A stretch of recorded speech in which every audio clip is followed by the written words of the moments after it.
All right, I already introduced myself as an elder. I happen to be a pastor here as well, one of the pastoral team, and I'm really glad to welcome you. Welcome online as well, those of you that are watching live or this week. Grateful that you join us that way.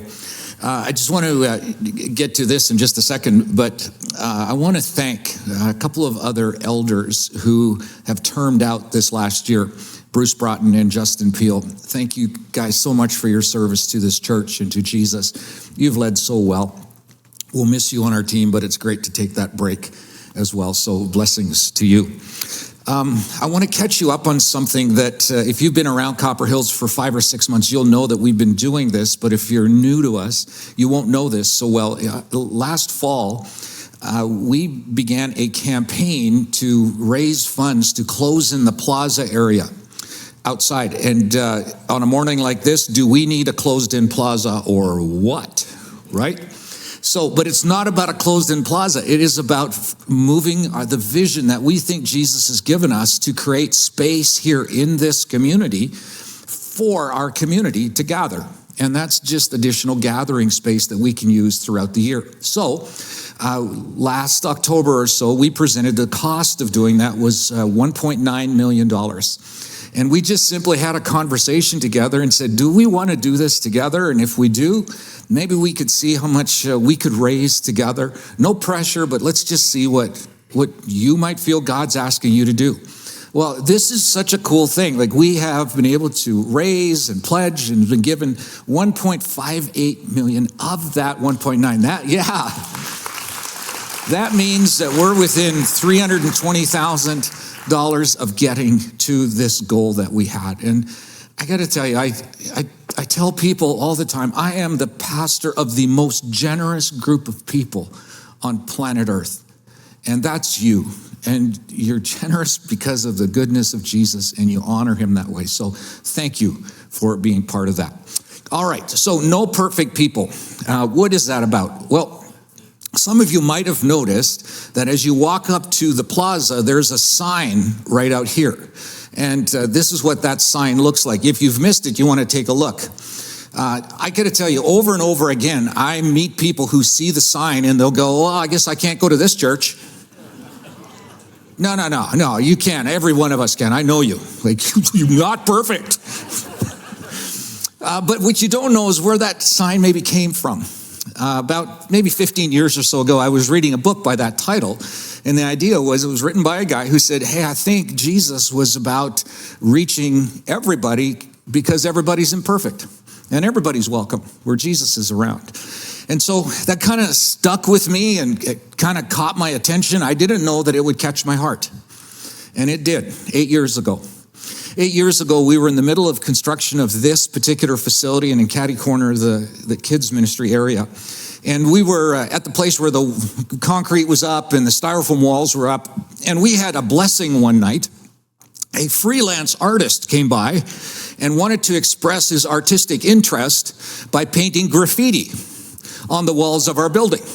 Now, he had a particular style. It's kind of his thing or her thing, whoever it is. We never really, were able to give credit to this person for doing this. But they would, there was a pentagram here and a sexual symbol over here and these kinds of things. This was just apparently this person's style of art. This is also what was here just beside the center doors that you might have come in. That's what was painted. It caught my attention. It took my breath away when I first saw it because, this is the place where Jesus is honored, where he's first and foremost. He's over everything. It couldn't be anything different than that. And here's the first emotion after I'm kind of aghast with seeing it, is I start to feel the red light of anger go off in me. I am ticked off. Who would do something like that? Like, this is a church. They knew that it was a church. Like, who does that kind of thing? And the more I stewed, the more upset I got. And I finally said, I'm taking care of this. So we're under construction. I went through some of the subcontractor stuff and I found 2 spray bombs, black and brown. And I'm spraying this thing out, back and forth, cover the thing up. I stand back from it and go, wow. And then a thought crossed my mind, clarion, crystal clear. Brad, just how perfect do people need to be in order to be welcomed? And I thought, I wonder if that's just for me like a slogan or like a Christian idiom that everybody's welcome and everybody's imperfect and it doesn't matter what your story is because you're more than your story and nobody's irredeemable. And everybody has the opportunity to experience the incredible love of Jesus Christ and it'll change your life. And then I start to think, like, do I really believe that? Why am I so upset over somebody doing that? So I rifled around some more subcontractors, boxes of stuff, and I found a white spray bomb. And this is what I wrote over top of that. And honestly, I wrote it more for myself than anybody would see it. Because I do believe that. You see, I'm one of those imperfect people. You too? That was really unconvincing, honestly. We are, right? We know our story. We know the things we've done and the things we've thought and the trouble we've gotten ourselves into. And we long to be accepted by a God that we haven't reached a place of being irredeemable, that there's still room for us to be brought back into a loving friendship with the God of the universe. We do believe that. I learned something that for me, that is so much more than just a statement or a thing I painted on the wall. I think it reflects the heart of our Savior. This morning, I want to take you to an encounter. It's a graphic, emotional encounter that Jesus has with someone. And we don't even know how it changed the person's life. We don't have the rest of this person's story. We don't even know what happened in the moments following this encounter. But when you capture the story, it's graphic and it's emotional. And maybe we can just put ourselves someplace in that story. So if you want to follow along, we're going to look at a passage from the book of John. You can click to it in YouVersion or whatever electronic form you have, or if you brought a paper Bible with you, you'll see it under the tab John. I really think John, this is one of Jesus' close friends, I really think John was there.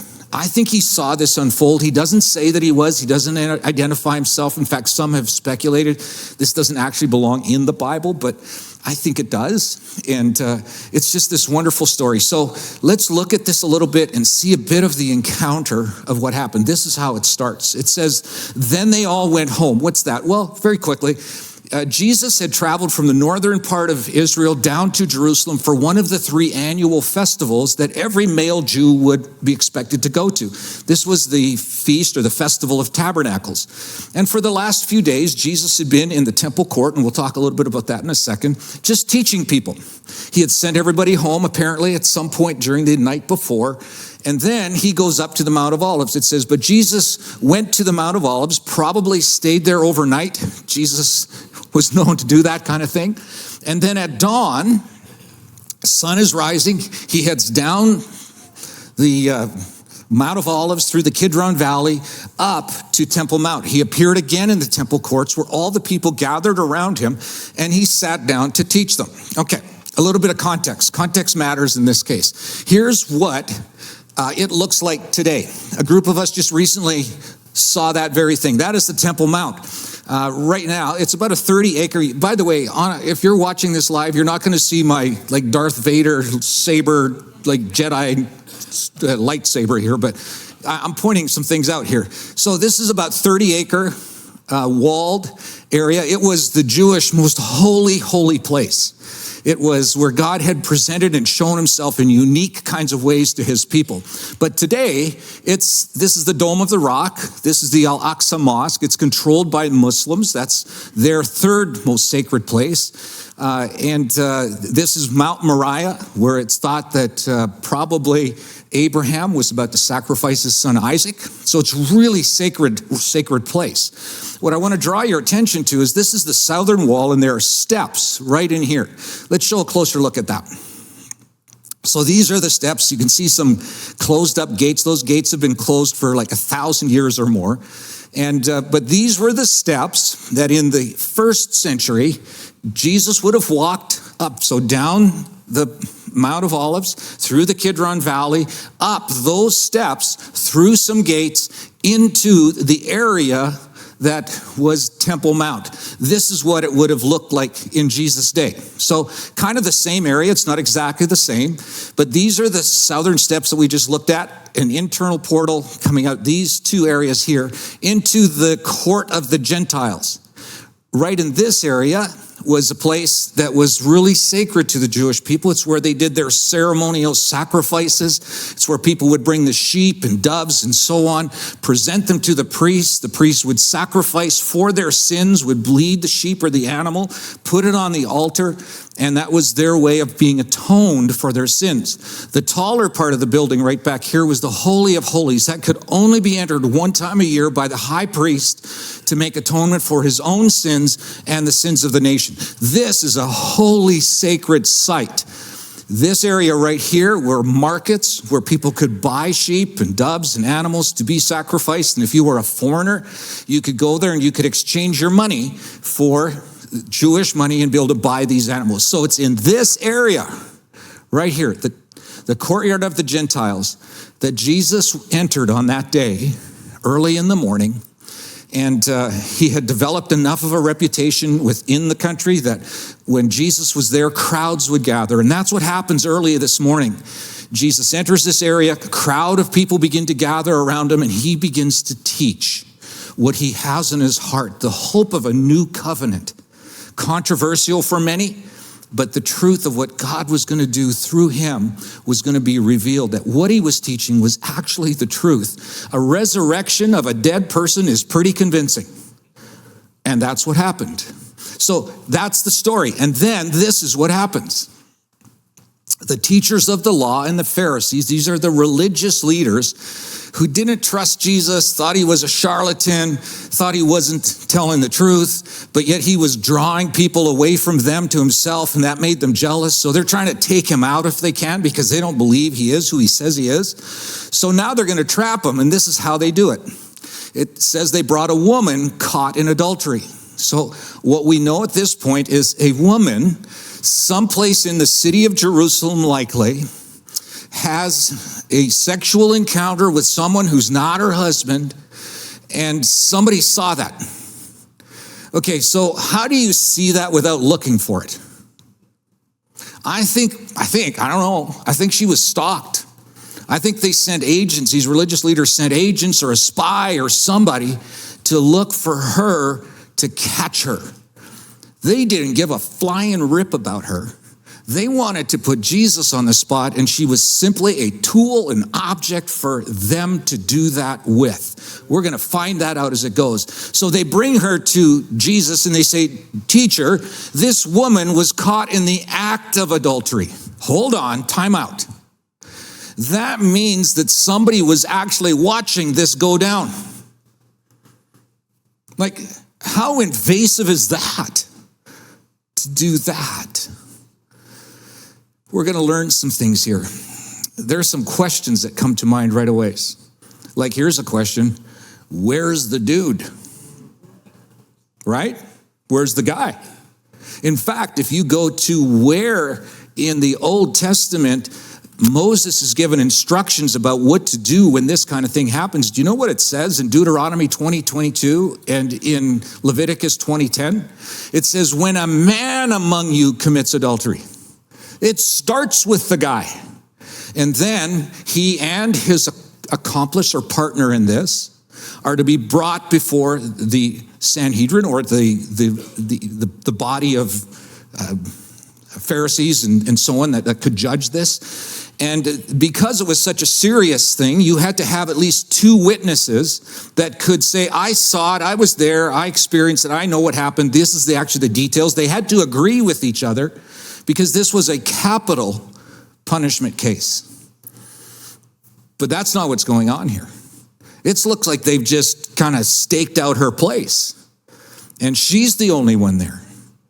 And the guy isn't around anywhere. They've got this all wrong right from the beginning, because all she is to them is an object to get to Jesus. That's how they think about her. It goes on to say, the law of Moses commanded us to stone such a woman and guy. Now what do you say?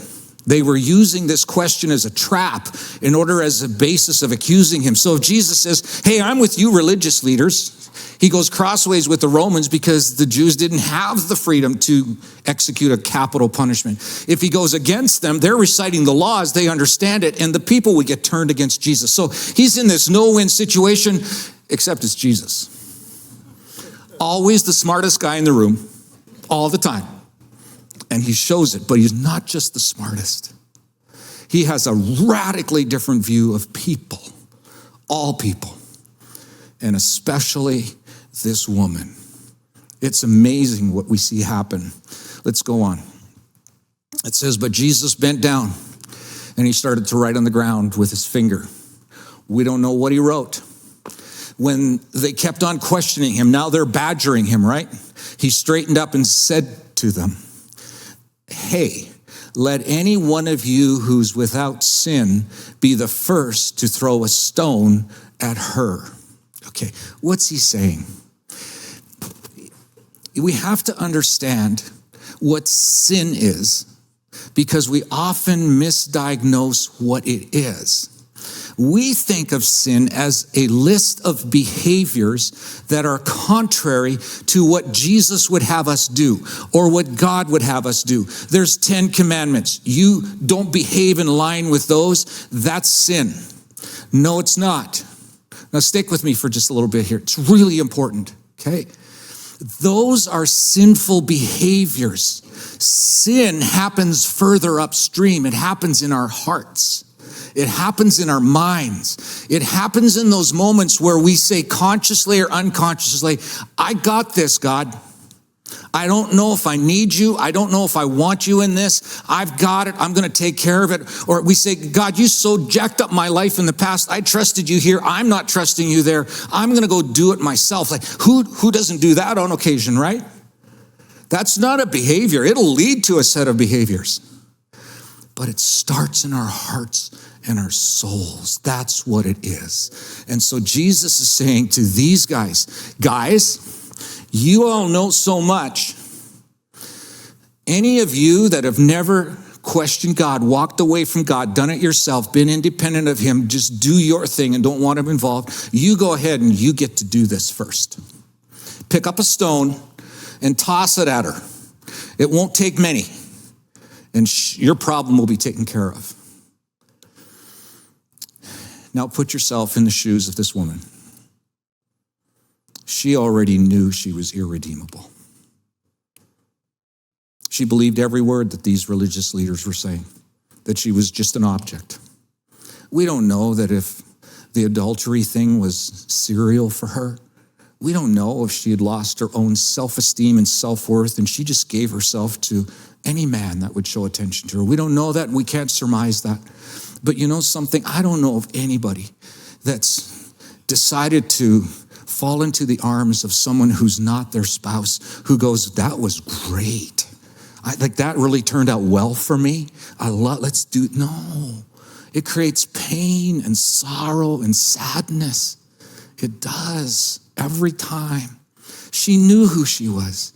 And my guess is when these guys kind of stalked her and found her, caught her in the act and leave the guy there and they bring her in, they just reinforced for her, you are irredeemable. You are beyond the pale of God's love because of not just what you do, but who you are. And Jesus is about to change her world. He's about to do something for her I don't think anyone had ever done for her before. This is how this unfolds. So he stooped down again. He stooped down. You got to remember who this is.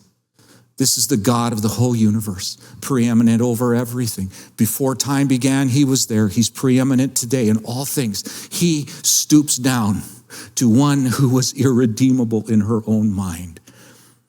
And he writes on the ground. At this, those who heard began to go away one at a time. Interesting, the older ones first. until Jesus was left with the woman still standing there. Why did the older guys leave first? This is where context comes in. Remember, court of the Gentiles. My guess is, just a guess, I don't know if I'm right, can't read too much into this, but I'm wondering when Jesus started writing in the dirt and not saying anything, where a hush fell across. And everybody's trying to look in. What's he writing? What's he writing? What's he writing? Meanwhile, in the background, just a few feet away, is the place where ceremonies of repentance and atonement are happening, and sheep are being killed and dying for the sake of the sins of people. I recently heard a coyote or two or three get a rabbit. I've never heard that kind of shrieking before. But can you imagine the shrieks coming out from just over there? And every one of these guys had made annual trips to that very holy ground, and they had brought their sacrifice for the things they had done. And now in the background, those who maybe had heard it the most frequently realize we're on her level and she's on ours. We don't know how to deal with it. We're not about to confess it. We're not about to be honest about it. Let's leave. And they leave. And once again, reminding her of who she is, because there's no apology for what they've done. They've just left her there. But Jesus has apparently written something on the dirt. For hundreds, for sure, thousands of years almost, scholars, theologians, Bible teachers, Brad, have tried to figure out, what did he write? Right? No idea till this week. Our team, like our staff, are on it. These are smart people who did research and dug and dug and dug. And apparently this picture from antiquities was found. And we know now exactly what Jesus wrote in the dust. This is what he wrote.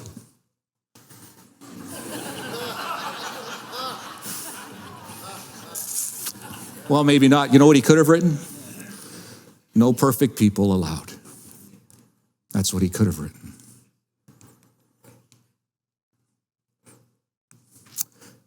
He finishes the story this way. Jesus straightened up and asked her, "Woman, where are they? Has no one condemned you?" "No, sir," she said. And then this, "Well, girl, then neither do I condemn you." And if we're not careful, we look at that and go, oh, okay, so he doesn't really care what she's done. It doesn't matter to him. He didn't notice it. He's just so loving and gracious and kind and good and tender. He just goes, "Oh, shucks, you didn't mean it. No problem. Just forget about it." Nope. Because that would not be to love her. That would be to, again, minimize her. You know what would be love? To acknowledge it and go, yeah, you did that. And I know that hurt, and I know that it sticks to you, and I know that it's created a form of death in you, and I know that other people have been hurt by it. And you know something? As much as I love you too much to leave you there. So I'm going to tell you, go. And now leave the life of sin. Now, got to remember again that definition of sin. He does not say, go, now stop being an adulteress. He doesn't say, now go and stop sleeping with guys. He doesn't. He says, go and leave a life of independence from God. Live with him. Bring him into every part of your life. Don't ignore him. Don't make decisions without him. Don't spend your money. Don't use your time. Don't use the gifts, talents, and abilities and story and history that you have for yourself, by yourself. Involve God in it. Invite him into it. Let him be part of it. Consult with him first. When you have a decision to make, ask him what he thinks and then wait to hear. Sometimes he'll be crystal clear. Other times he won't. But keep asking. Keep coming to him. Do life with him. You know what our mission as a church family is? We want to help each other increasingly do the next minute with Jesus, so that we increasingly think like Jesus. And when we increasingly think like Jesus, we are increasingly mistaken for him in this world that we live in.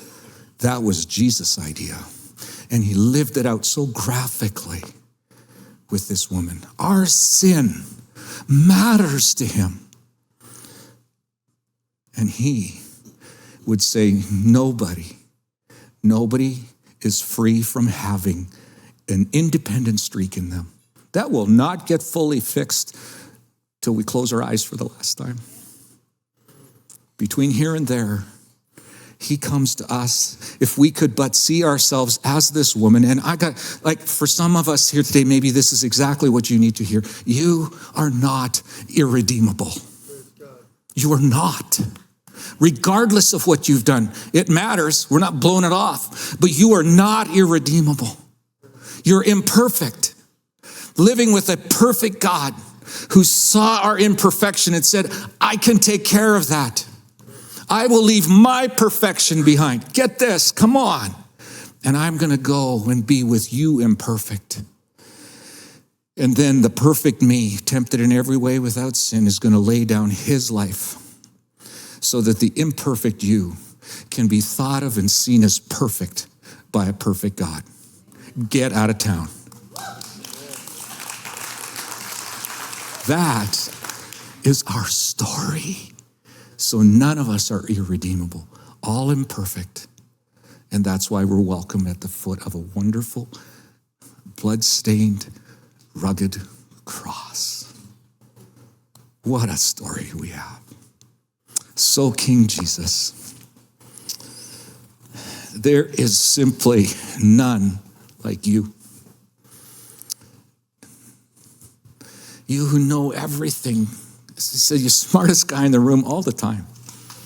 You know stuff that we've not even conceived of. And then to think that you know not just stuff, but you know us. And you know the secrets in the darkest places of our lives that maybe no other human knows. But you know those. And regardless of what those are, you didn't just brush them off and go, shucks, it doesn't matter. No, it matters. But that's not irredeemable for me. So if you'll place your trust in me, if you'll embrace this, I will come and I'll live in you in ways you never dreamed. But you've got to give it up and let me do that for you. And you will do that, Jesus. So, across the room today, maybe somebody watching, this is what they need. Because they woke up this morning, Jesus, thinking they were irredeemable. Something happened last week or last night that they can't fix and they can't put back together. And they just think you couldn't possibly love them and call them by their name, but you do. And Jesus, even in this moment, would they hear you call their name? And may they go and leave their life of independence from you and experience the wonder of your love. Thank you, King Jesus. Amen.